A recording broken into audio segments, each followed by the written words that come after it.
College sad love story Hindi में। पूजा मध्य प्रदेश से Delhi college में पढ़ने के लिए आई हुई थी और पप्पू राजस्थान से उसी कॉलेज में पढ़ने के लिए आई थी।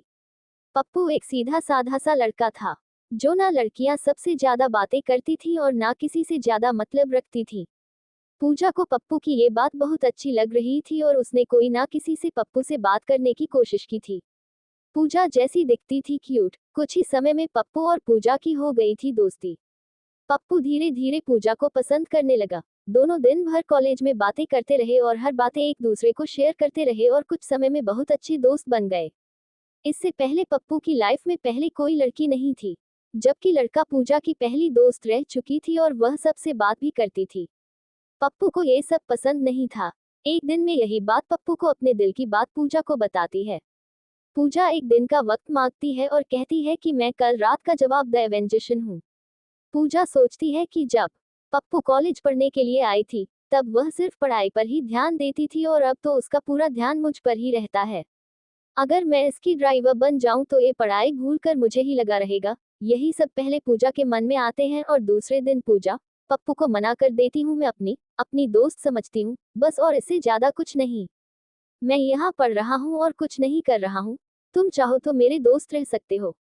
पप्पू को ये बात बहुत बुरी लगती है और वह दोस्ती के लिए मना कर देती है और पूजा को बहुत कुछ समझाती है, लेकिन पूजा कुछ नहीं सुनती और पप्पू पूजा से बात करना कुछ दिन कॉलेज भी नहीं बताती है। अब पूजा भूलकर पूरा ध्यान पढ़ाई में लगाती है और ना किसी से ज्यादा बात करती है और ना मतलब रखती है।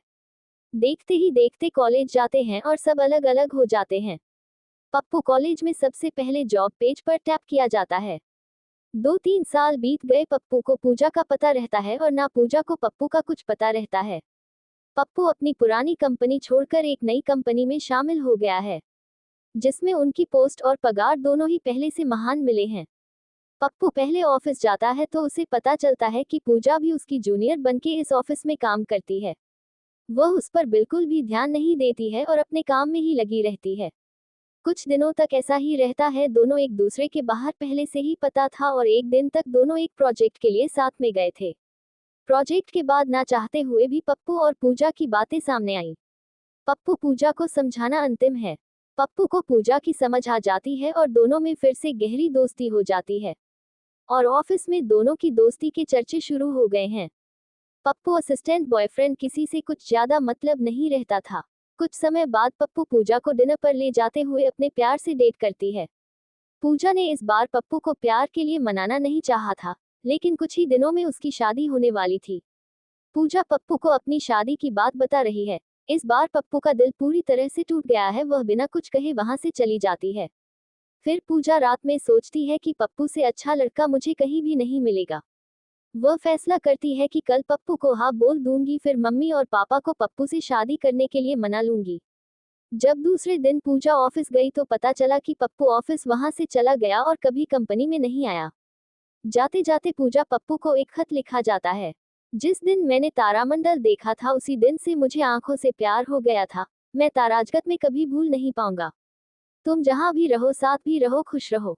अब मैं अपनी जिंदगी में इस दर्द के साथ ही जिंदादिल इंसान से हमेशा प्यार करता हूँ।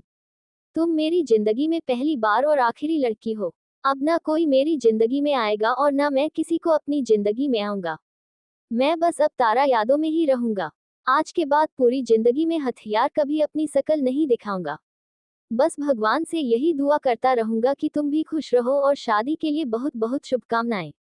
पूजा पप्पू को रेखा की बहुत कोशिश है। कई साल बाद जाने के बाद भी पप्पू नहीं आए और उसने अपने माँ बाप की पसंद के लड़के के साथ शादी कर ली। इस तरह दोनों हमेशा हमेशा के लिए एक दूसरे से अलग हो जाते हैं और दर्द के साथ जिंदगी भर अपनी दोस्ती निभाते हैं।